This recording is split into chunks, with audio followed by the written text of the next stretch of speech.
How's it going, everybody? So in this video, I'm going to be discussing some of the various ideas in exercise science surrounding strength training. And a lot of these ideas that we're going to be talking about are going to be coming from some of the highest level academics in the subject of science on strength training, as well as some of the highest level coaches in strength training who have trained world champions or produce world champions and are world champions themselves. And we're also going to be discussing some of the strength training gurus up on YouTube who might have published a couple books but have never produced any world champions and are not world champions themselves, only because their ideas are important so you can understand what not to do, maybe.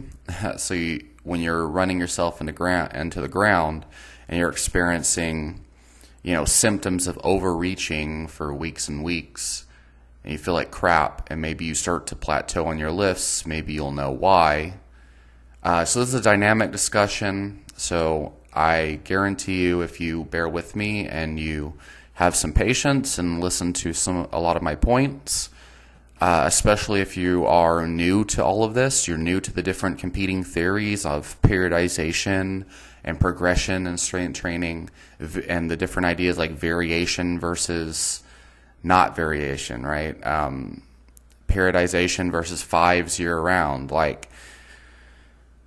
You'll be very pleased with a lot of the golden nuggets you'll get out of this, because there's a lot of information that is kind of like standard in the consensus of strength science and strength training programming that really doesn't have a lot of validity. It's not necessary, but it's seen as necessary, right? So there's a lot of different topics to discuss, but let's start off with periodization. So what is periodization, first of all? So all periodization really is, there's two different definitions. But generally speaking, periodization is seen as the structuring of training and organization of training into multiple distinct phases, all with their own goal and intention of improving different attributes of performance. So, and this is not the scientific definition, but this is kind of like the working definition that most people will use. When people talk about periodization, this is what they really think about, which is not entirely accurate. Because even if you're doing 5 year round, you're using a form of periodization. But anyway, so for example, block periodization. That means generally you have your training's broken up into periods known as blocks, called blocks, 4 to 6 week blocks. The first, let's say you have 3 blocks of training, 3 phases. The first block is 4 weeks of hypertrophy. This is a very, very common way to do it. 4 weeks of hypertrophy training where you train exclusively in the 10 to 12 rep range, right? You do that for 4 weeks, and then you transition into a strength phase, right? The strength phase, the general strength phase, is another 6 weeks, let's say, and it's training, 3 to 5 sets of 4 to 6 reps. Okay, so you're training 4 to 6 reps now compared to the 10 to 12 in the first block. Okay, and that will be your strength block. And then you transition into a peaking phase. Some people call it a power phase or something like that, or a realization phase, I believe. So it's another 4 weeks where you are training in the 1 to 3 rep range. Okay, and the goal, so the hypertrophy block where you're training 10 to 12 reps, its purpose is to build muscle in your frame. Even though you don't really typically gain much noticeable muscle in that short of time anyway after your initial newbie gains run out, but it is what it is. Okay, 10, 12 reps, trying to build muscle, supposedly, as if that's the only way to build muscle. And then the general strength phase, training in the 4 to 6 rep range. Your goal is to transition those muscular adaptations into more lower rep strength adaptations, because again, the misconception is that the only way to build pure strength is to train in the lower rep ranges because it's highly specific. And at the same time, there are specific local muscular adaptations that do take place in these different rep ranges. For example, 10 to 12 reps, you're training endurance adaptations, like more blood flow to the muscle, greater adaptations on capillaries, and being able to sustain force output for a longer duration of time. Whereas the 4 to 6 rep range, there are more neuromuscular adaptations and neurological adaptations to take place, engaging more of those motor units that you built supposedly in the hypertrophy phase. And then the maximum strength phase is thought of as, like the peaking phase, the 1 to 3 rep range is thought of as maximizing neurological adaptations, okay? And transitioning all of the muscular adaptations and everything else you created in the previous phases,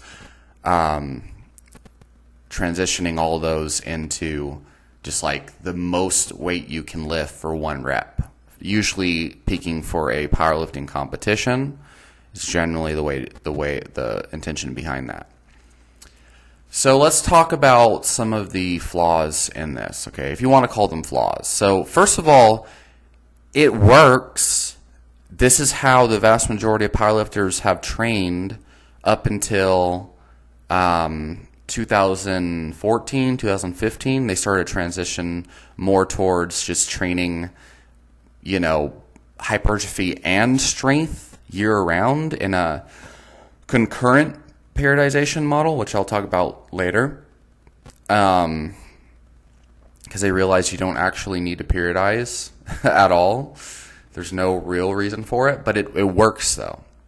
And I believe that this was made famous in Soviet countries and some of the Russian power sports. It kind of came out of there. And I do own Tudor Bompa's 6th edition of periodization.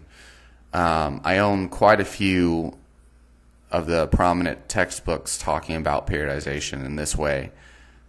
But mind you, so it works. But the problem is you don't actually have to do it. So first of all, for those of you who don't know, all of the greatest, people say the greatest natty lifters, but like USAPL and even IPF lifters now, all do not use this type of periodization model. I'm sure some do, but especially the ones at the top now generally run a pretty standard strength, what they call general strength phase year-round, with some heavy singles and doubles mixed in there, as well as accessories for hypertrophy. Okay, that's the first thing. Okay, is that the top lifters don't lift that way anymore. And the second thing, and this is kind of why they don't lift that way anymore, is because there's a misconception here. So first of all, you don't need to train in the higher rep ranges to build muscle. Okay? Muscle is built, first of all, specifically to the adaptation in which you're training for. First of all, this is kind of like where exercise science is now. If you're training in 5s year-round, you have enough time under tension in volume, provided there's enough sets and you're not training Mark Rippetoe style where you grind yourself into the ground with 5s, trying to add 5 pounds all the freaking time, training maximally. But if you are training with the right intensities at the right volumes where you don't overly fatigue yourself at the cost of very little benefit, you're going to build muscle in sets of 5. In fact, you'll build hypertrophy in sets of 2 to 3, provided there's enough sets and the intensity is not so high that you're so fatigued the next couple days that you feel useless. So you can build muscle training in the 2 to 3 rep range, and you can definitely build muscle in the 5 rep range and the 4 to 6 rep range. And this is the working mechanisms, this is the working theory behind the majority of the greatest lifters now who train basically, in sets of 4 to 6 almost all the time, with the exception of peaking for powerlifting. When you're peaking for powerlifting, it's true that you want hyperspecificity. But I'll tell you, the one thing that most powerlifters generally don't do are phases of 8 to 12 for a long period of time, unless there's a specific intention on how that works. Now, sets of 10 to 12 do build, they do build strength. A lot of the most prominent academics will say it's indirectly, but the fact of the matter is, and I've seen this with myself, because for the longest time, all I did was sets of 1 to 5. Usually I would just do singles, doubles, and triples for a long freaking time. I would hyper specify. But what happened to me when I did that is I stayed in the novice phase indefinitely because I was training too hard, too often, with too little volume. Okay? And not often enough, because if you train singles and doubles every single day for a couple weeks, you actually acquire enough volume to drive progress. And that was actually how I got out of the novice phase. I still trained singles and doubles, but I did Bulgarian, where I was training every single day and feeling like crap because I was just generating so much fatigue. But it was more volume than before, where I would train every 3 days, sets of 1 to 3 maximally.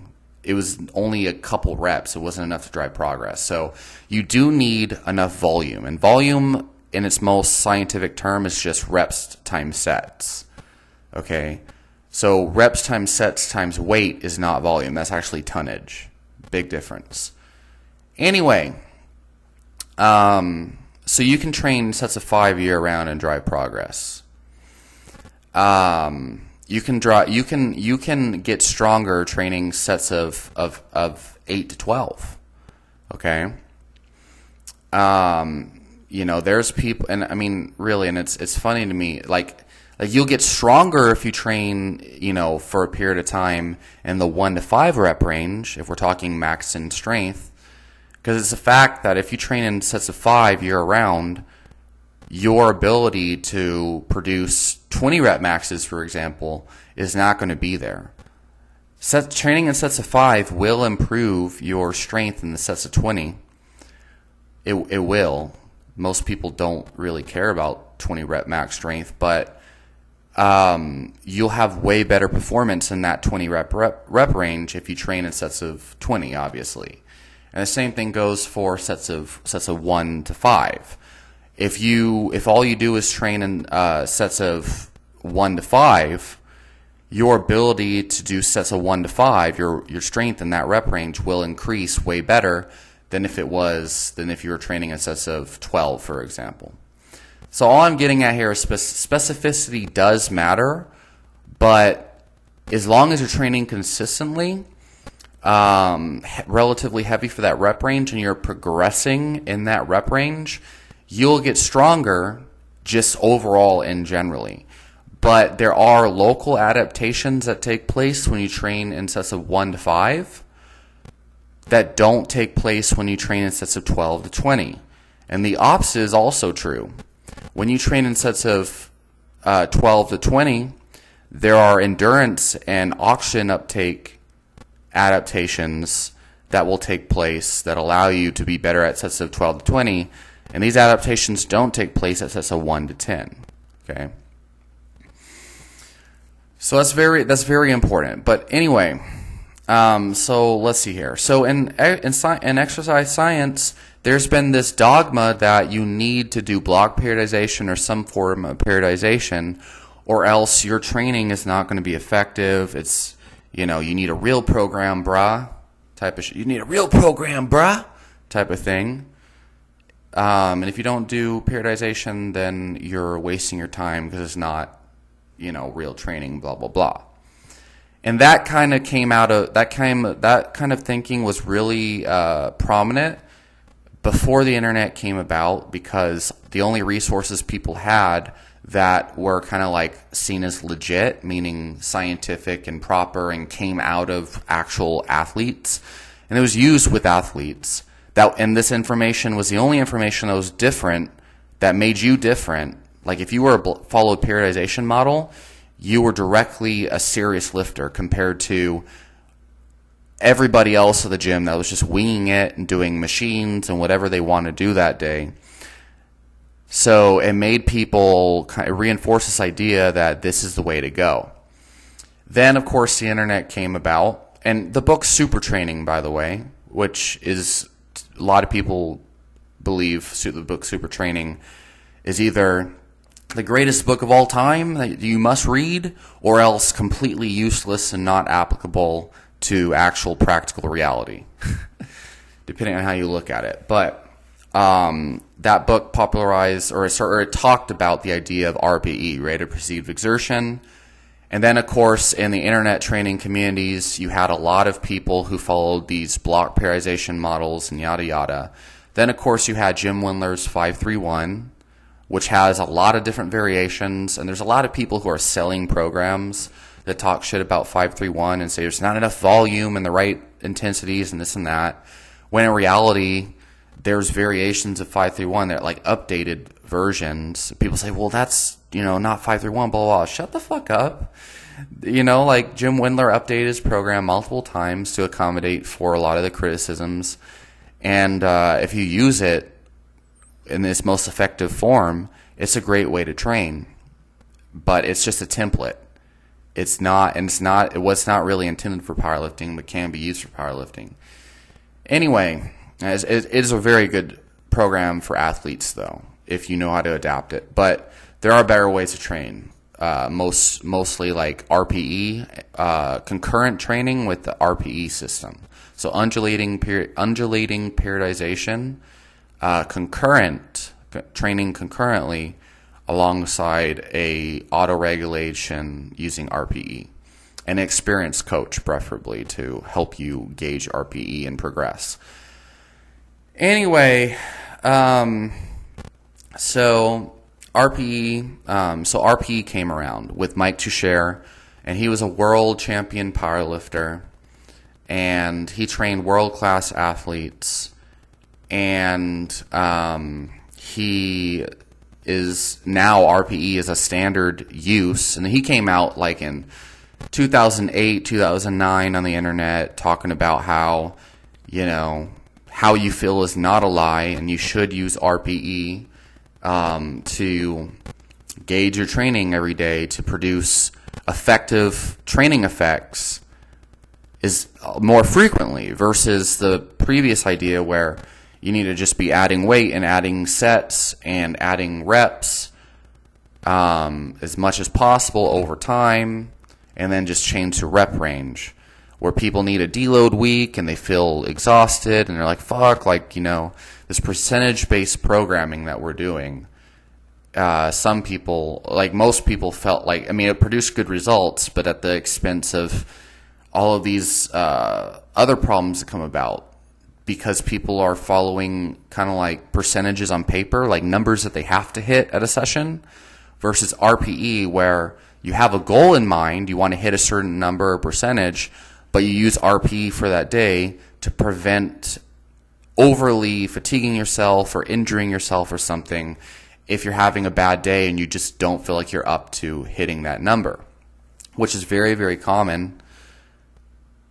And the scientific literature has actually verified that Rpe is effective, and in some cases more effective, statistically significant, there's statistically significantly can improve strength outcomes, but statistical significance is not practical significance, as we talked about in previous videos on science and health science and nutrition and blah, blah, blah. But anyway, not only has RPE produced world champion lifters like Mike Toucher himself, but it's also been validated by scientific literature.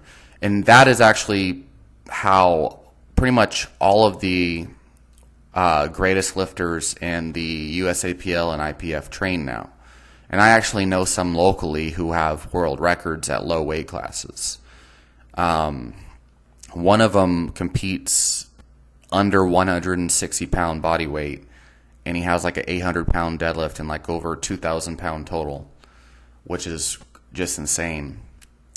And he goes by the name of like deadlifting orangutan or something now. His name's Blake. But he also has like godlike leverages. But anyway, and all of his programming's RPE based. Then of course you have Joey Flex and Russell and some of his lifters. They train with the Rpe system, and they've made countless videos talking about how it's already pretty much proven. You have Calgary Barbell. You know, he trains RPE. All of his clients train RPE. Mike Toucher and his guys train RPE. And I think Greg Knuckles and his athletes train in an RPE-based system. And, you know, Barbell Medicine. You know, they both have what I believe is elite level lifts. They use RPE. And they're popular for coming out and explaining why training with a starting strength kind of idea, you know, 5x5, Mark Rippetoe, just keep grinding it out, adding 5 pounds every day, then every week, and yada yada, why that doesn't produce superior outcomes. And that's important. And I highly recommend for y'all wondering about this and thinking you have to train maximally all the time, to watch the 3-part series on programming that Barbell Medicine put out. Okay. And so Rpe is effective, and this came up out of nowhere. And so you had people who thought you had to like do this, like, you know, periodization, everything's completely planned out. You know, you got to vary the stimulus, change the rep range. And some people, variation, like if you listen to Dr. Mike Israetel, who I'm a huge fan of, and a lot of people who follow the super academic scientific way, like Chad Wesley Smith and Juggernaut Training Systems, and they are all about variation, and they do block periodization models, hypertrophy block, you know, this and that, realization, transition phases. And then they also, they say the principle of variation is drastically important in order to like continue adaptations and stuff, because your adaptations run stale after a while. So instead of training specifically for the bench press, doing sets of 3 to 5 reps year round, because you want to maximize your your maximal strength in the bench press, these people that say, oh no, you need to do sets of 8 to 12 and you need to change the exercise variation because those adaptations to max strength will run stale. You can't just train 3 to 5 reps specific to the bench press year round, because you're going to have overuse injuries and all this stuff, because your body, apparently the adaptations don't get better the more you train them. They start to get worse, apparently. And so this has some merit to it, obviously, not just for psychological kind of like freshening up the boredom of your workouts, but also because the repeated bout effect is real. And there are a lot of people that anecdotally report when they switch from doing sets of 5 for like a whole year to doing sets of 12 all of a sudden, or sets of 10. especially if they go from, competition style bench press to something like a closed grip bench press, that they start to see drastic improvements in their strength. And it's like they're a novice all over again. But that's not common, actually. It's actually more common for people to train in the 3 to 6 rep range with sometimes of like periods of 8 to 10, using almost exclusively the main lift, but then adding a secondary supplemental lift and maybe changing it throughout the week or something to keep things fresh, and experiencing continued improvements as long as the intensity and volume is correct.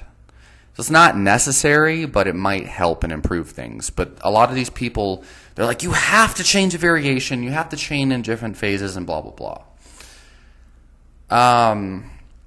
So there's that.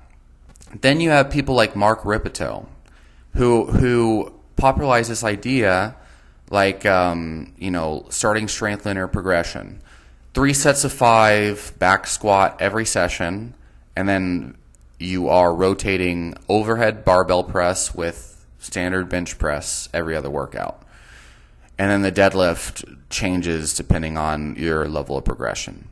Then and you're supposed to add 5 pounds to each lift every session. And then eventually you hit a plateau and you're spending 10 minutes in between sets grinding out that linear progression. And these people will tell you rest as long as it takes to get that extra, to complete that set of 5, and to keep adding 5 pounds every workout. And eventually it gets to the point where you're resting 15 minutes in between sets. And when you consult these people on their forums and stuff, they tell you to drink a gallon of milk a day or to eat more calories. They're saying you need to gain weight and this and that. And it is like the craziest psychosis when you're in that field and buying into that stuff. And then when you finally can't add 5 pounds anymore to your lifts on linear progression, the solution is to train less. The solution is, well, you've gotten so strong now, like your body has gotten so good at these sets of 5, that you've gotten so strong, supposedly, that now you can't recover in time. So now you've got to train, instead of training the same lift 3 times a week, you can only train it twice a week, or you can only add weight to the bar once a week now, basically, is what it gets to. So instead of adding 5 pounds every workout, now you can only add 5 pounds once a week. So now you got to do 5 sets of 5 on Monday, and then a light workout on Wednesday, which is still, sets of 5, like 2 sets of 5, and it's a recovery workout, supposedly. And then on Friday, you hit a 5 rep max on all of your lifts. And basically, you're only adding 5 pounds or you're adding weight on Friday every single week. And then when that runs out, you try to hit a 3 rep max instead, and then a 1 rep max every week. And it gets to the point where basically you are just literally grinding out freaking shit every session. And it is not uncommon for people to feel like garbage when they do this. They get overuse injuries, they feel exhausted. And then, of course, you have people like Mike Isertel who say, oh, maybe you should leave 2 reps in reserve or something and change the stimulus, which I don't think is wrong.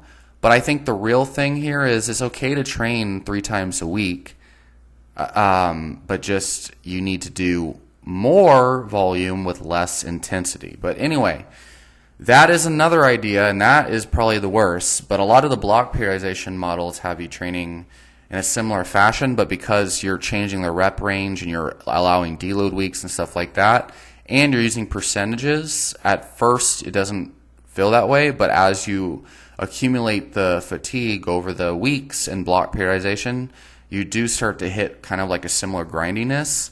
But it allows you to keep that up because it starts slow, it builds up over time, and then has a deload, and you reset and do another rep range. So that works way better than the 5x5 shit, But the thing is, just like in a lot of exercise and a lot of nutrition solutions and stuff like that, like people will heal disease, but they'll have a stupid idea as to how. Like, for example, people will be losing weight eating a carnivore diet, right? And they'll be like, well, it's because, you know, the carbs I was eating, you know, the insulin was preventing me from, you know, losing fat. But in reality, they actually have like 1,000 calorie caloric deficit compared to before.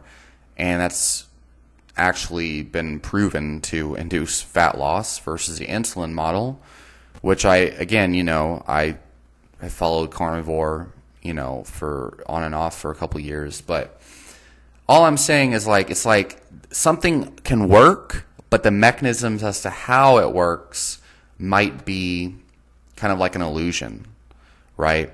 So block periodization works, and then people come up with all this stuff like, well, it's because we vary the stimulus, we change the reps, we change the sets, you know. But you have to overload, you have to train hardcore all the time, percentages and this and that. It's the only way you'll get stronger, you know. And it's because we did the hypertrophy block that's how you got stronger over time. You know, we gain muscle and this and that. It's like, well, actually, that might not be true. It might have more to do with, well, you're more submaximal in a hypertrophy phase. You do negate the repeated bout effect, and you might have a fresher stimulus to that. But you really don't gain that much muscle in a 4 to 5 week hypertrophy block. So, you know, do you really think that, you know, 0.25 pound of muscle that you gained in 4 weeks significantly improved your strength outcomes? I don't think so. It works, but there's another mechanism, right? So then you have the Mark Rpe 5x5, and that is like, well, it'll work, but is it because you have to keep adding 5 pounds, and, you know, it's because you're forcing your body to adapt, or is it just because, yeah, like, you're forcing your body to adapt, but that's not necessary, you know? More work over time in the specified adaptation range will produce a result. However, typically what people find if they look up, you know, some of the counter arguments to starting strength, you'll see, you know, what is it? Barbell medicine and their programming and some of this Rpe stuff. And you'll hear Mark Rpe like ranting about Rpe. And you'll hear all these people who write, you know, debunking videos to that or whatever. And what you'll find is a lot of people have success, have more, like they'll do starting strength and feel like garbage or whatever and run into a plateau, and then the Texas method doesn't get them out of it. Neither does a 2-day split that they talk about. And then when they start to add Rpe to the equation, everything changes and suddenly they make progress again. So what you'll see typically is, and this is kind of like where strength training is now, at least in the powerlifting fields, it seems like the most successful method is you train a squat, deadlift, and bench press variation Monday, Wednesday, and Friday. And you generally do 3 to 5 working sets. Usually it's like 3 ramping sets or 3 top sets followed by like 2 back offs or something like that.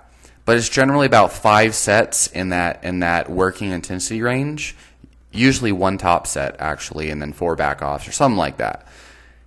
And you gauge your working sets with Rpe. In Rpe, and you usually have a target range you want to get to. Like, for example, you know, you want to bench 315 for a set of 5 today. Like, that's like really your goal. But as you're working up to it, if you start to feel, oh shit, like, you know, I feel like my shoulder's about to fall out of place, like my shoulder's just like feels really bad right now. It's like if you actually hit that working weight and your shoulder's feeling bad, you're putting yourself at risk for an injury. And what happens if you injure yourself working up to that weight? Like if you're following a percentage-based program and it has that weight for the day that you have to hit to keep progressing on the program, Or Mark Ripeto's programming, where you're like, you have to add 5 pounds and 315's calling your name, and your shoulder's hurting that day, especially if you're an athlete and you've been doing jiu-jitsu or something, that's asking for an injury. What happens if you injure yourself on that set? You know, it's common that happens. That's how people injure themselves. They're training at too high of an intensity for too much volume at the wrong times. You're going to injure yourself, and then you won't be able to do the next period of training or the next week or the next week. How are you going to do the next workout if you injure yourself, you know, or you're building up injuries from training that way, from forcing yourself to do things when you really shouldn't? So RPE is, well, shit, my shoulder feels like crap today. I was wanting to hit 315 for a set of 5. Well, this 275 feels good. So I'm just going to hit this 275, right? And like from a overall feeling standpoint, 275 might feel like an RPE 6, but at least I can get that work in without aggravating the pain. Well, in that case, if your goal is 315 at like RPE 8 or something, this RPE 6, 275, you could probably do that for straight sets. It's changing the workout to the emerging data that comes about, and that's why Mike Tuchscherer talks about emergent strategies. That's what he calls his regime, his routine, his method, his protocols, his approach to training. It's emerging strategies. You know, you'll get way better results doing that 275 for an RPE 6, right? For multiple straight sets of 5. You know, just acquiring more volume without aggravating the injury further than you would have working up to that 315 and then taking some weight off and doing back offs. Or especially straight sets at 315, you know, like Mark Ripito style. Like that is not good if you're going to injure yourself. Like, what is the point? Your whole point is to get better. It's to acquire effective work over time to produce the best training effect possible. Well, if you do that training effect just because it says so on paper, and that's like a RP 9.5 grinder, that's going to affect your training in future sessions. So this is also how people can squat every single day, or they can squat, bench, and deadlift 3 times a week. You know, you hear a lot of people, like I'm not going to say his name, but there's this guru on YouTube who literally recommended Arnold's Encyclopedia Bodybuilding for newbies who want to get stronger. He's like, yeah, you'd have way better luck if you just did a routine out of Arnold Schwarzenegger's Encyclopedia Bodybuilding than you would, you know, doing any of these hyper-specific programs, blah, blah, blah. So he's saying you shouldn't bench, squat, and deadlift 3 times a week because it's too specific. And you need to build muscle for a couple years before you do that. And his whole idea is, number one, you can't, the stronger you get, the less you can recover from sessions. That's one of his working ideas. He literally subscribes to the novice, intermediate, and advanced model of Mark Ripito, and believes if you are a 800-pound deadlifter, you cannot deadlift more than once every week, or for him, he said it takes 14 days for him to recover from a deadlift session. You know, and meanwhile, he's recently been complaining about overuse injuries and feeling fatigued and all this stuff. And it's like, no freaking shit, you're going to get overuse injuries. You're training your lifts at such a low frequency that your body hasn't induced the repeated bout effect to adapt enough to where you're not just taken out of commission. That's why it's taking so long for you to recover, first of all. Second of all, it's because he's training too freaking hard when he does train. Okay? And I'm going to get to supporting this with actual world-class lifters that have deadlifts as high as 800 at lower weight classes than him, because he was like a 265-pound lifter. I'm not going to say what sport he actually competes in. I don't want people to think I'm talking crap, I guess. The low frequency, just kind of like kill yourself at every session type of approach, produces does not produce the best results. It'll help you get stronger over time just because you're still doing enough work to drive progress. But you will feel like crap. You'll run into problems, and it's not optimal. It's just not. So the better approach, especially if you are, an elite level lifter, okay, no matter what class you compete in, is going to be, again, train more frequently. Okay, the commonality is usually 3 times a week, okay? At if we're using percentages, so research has actually shown, this actually came out showing 60% of your 1 rep max, if there's enough volume done, can produce strength adaptations over time. And compounding that is also this idea of compensatory acceleration training, which is an idea that came into prominence from the ISSA co-founder, Dr. Squat, Dr. Hatfield, or whatever, where basically, if you lift 60% of your 1 rep max and you drive that weight up with the intention of putting as much force and velocity in that bar as possible, and you're just trying to lift it as fast as you can, that alone is actually going to produce adequate strength adaptations to drive progress, especially if you are an 800-pound deadlifter.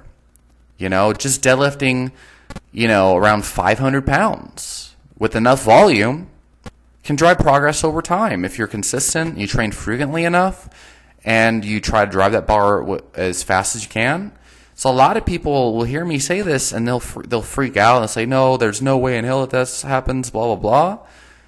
But if you just take a look at some of the most elite lifters that are doing this is the way a lot of them train a lot of the time. So there was a good video from Johnny Candido and Data-Driven Strength. And I forgot what the title of it was called, but if you just look up Johnny Candido, RPE or Johnny Candido Train Light, basically what Johnny Candido in that video says, and they back it up with research, is that if you look at the most of the highest level IPF and USAPL lifters, they drastically overshoot or undershoot their RPEs. So they might be programmed to do 5 sets of 5 deadlift or something for RP 8. And when they do it, if you look at it and you judge it, you might say, damn, that doesn't even look like an RP 5. But yet they still use that and get stronger, and they're world champions. Okay? Mind you, these people are definitely training their deadlift more frequently than every 14 days, right? And it's enough to drive progress, world champion progress. And some people say, well, that's because they're in lower weight classes, this and that. But it's like, well, I know someone who trains their deadlift 2 to 3 times a week, and they're, again, training in the lower, under 180-pound body weight, and they have over 700-pound deadlifts. So it's like, yeah, I don't know about all this. I think that these people who are taking forever to recover from their deadlift sessions, they're training too freaking hard. And it's very, very hard to accept the possibility that, bro, you could train in the 60% of your 1 rep max, and as long as volume's equated, you can get stronger. People don't want to hear that because they want to be at the gym lifting heavy weights. Like, I don't train, even if you're a power lifter, a lot of people, they have the subconscious attachment to training as heavy as they can, and still driving progress and not overreaching prematurely,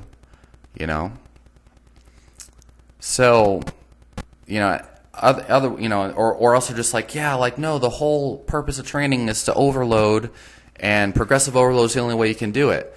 But people use that so literally that they're training close to their maximum so often, and then they're out of commission for like a whole week after a squat workout.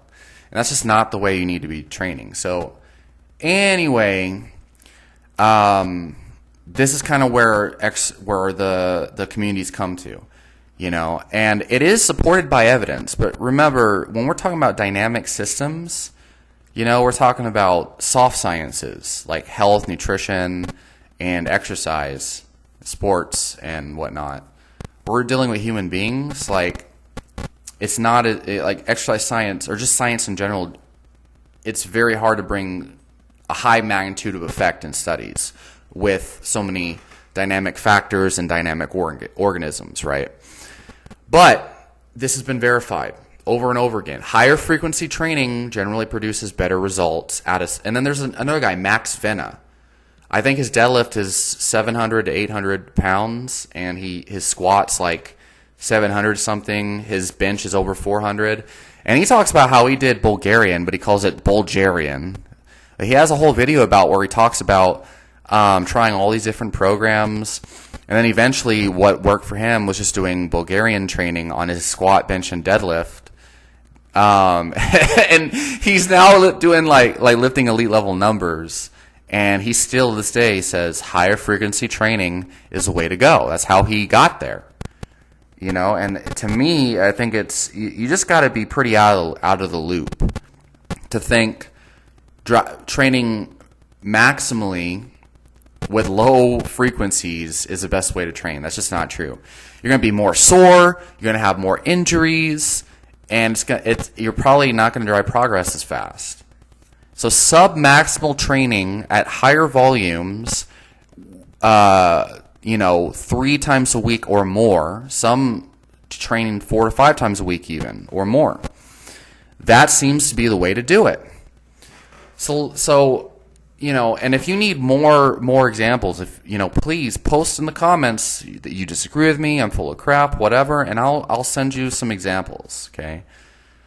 But I think it should be pretty obvious by now.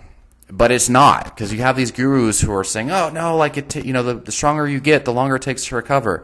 It's because your training program sucks. That's all. So anyway, let's kind of get back into this. So I already named so many people that have, like, elite level numbers that train submaximally more frequently. So what's next? And when you're training with Rpe, okay, it's very hard to overdo it, even if you have piss poor form, because when you're approaching an injury, you can generally feel it. Now, there are some freak injuries that happen, even at Rpe 6, I've heard, but usually that happens because you've accumulated too much intensity and volume over time. You accumulate too much fatigue, and then the injury doesn't show itself when it's beating down joints and tendons. It only shows itself during that workout. But generally speaking, you can feel an injury coming along, and doing training using Rpe can help prevent that.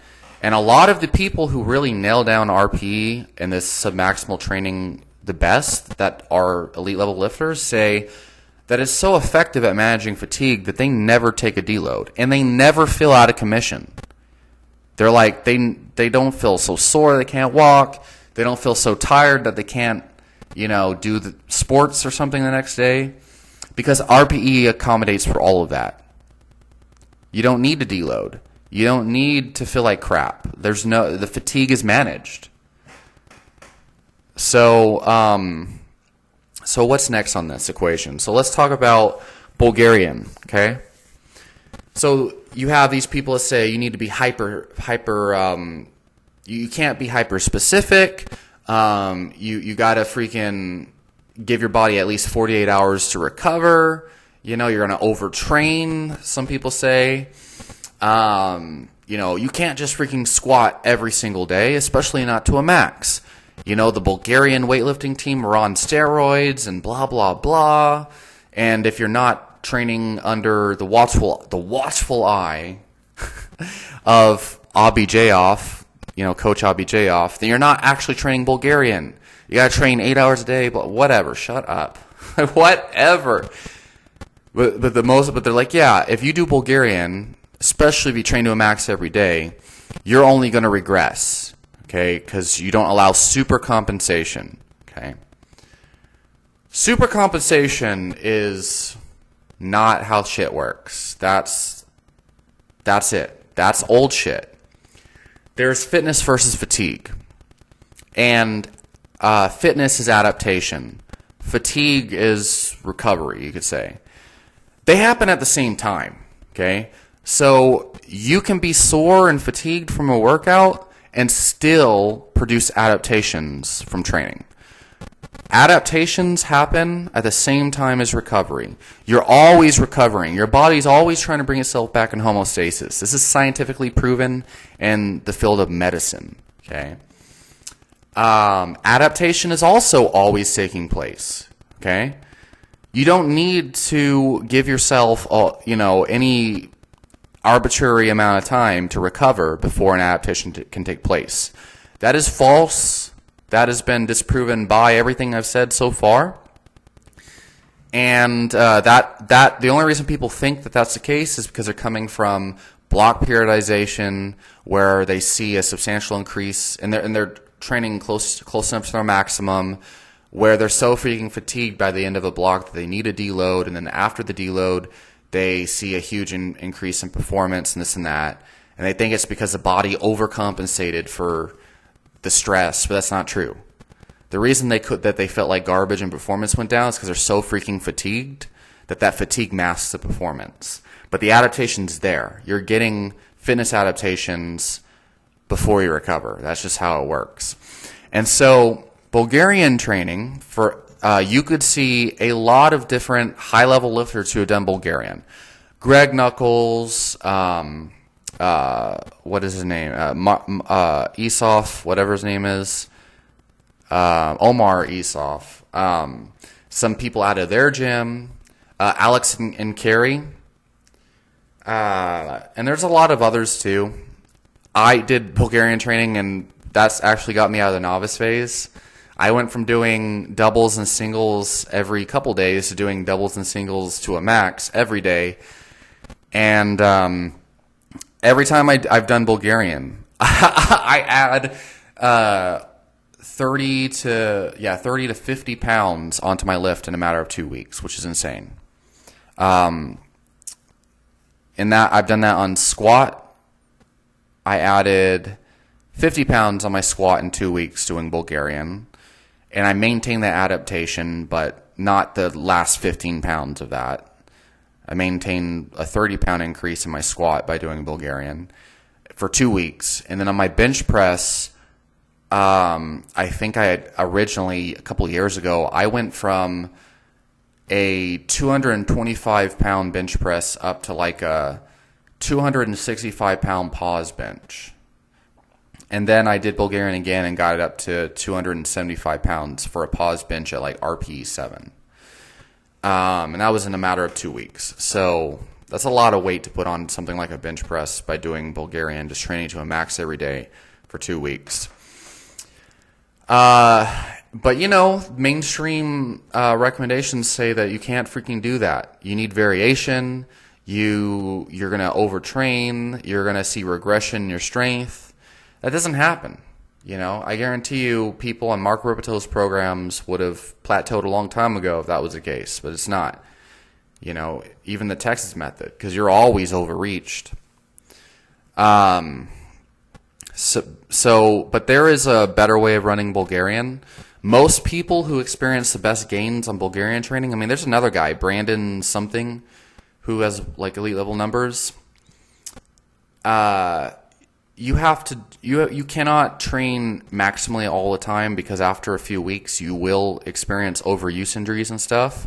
But as long as you keep the RPEs low, like if you train to a max single at RPE 8, and then you do back down sets with you take off 10 to 15% of your top single at 8, and you do singles and triples, you do that every single day and see the best strength gains that you've ever seen in your life. And the only people who say that won't work and it's bullshit are people who've never tried it before. And they have all these weird ideas on Bulgarian just killing you and all this crap.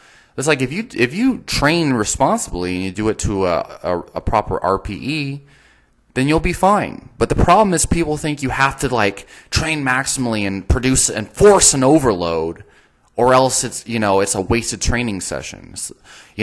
Or if you don't hit your max or come close to your max during training, it's not overloading enough. It's just technique training. and past the novice phase, your squat technique and all this stuff is already good enough. But they don't understand that there's actually neuromuscular adaptations specific to the lift that do take place that make you better purely by practicing. They get better at handling these maximal loads over time. The mechanism on why that's the case is pretty shaky. But people are like, no, the only way to gain strength in the long term is driving hypertrophy. You have to get bigger to get stronger. Meanwhile, these people doing these hypertrophy phases hardly gain much muscle mass during their phase.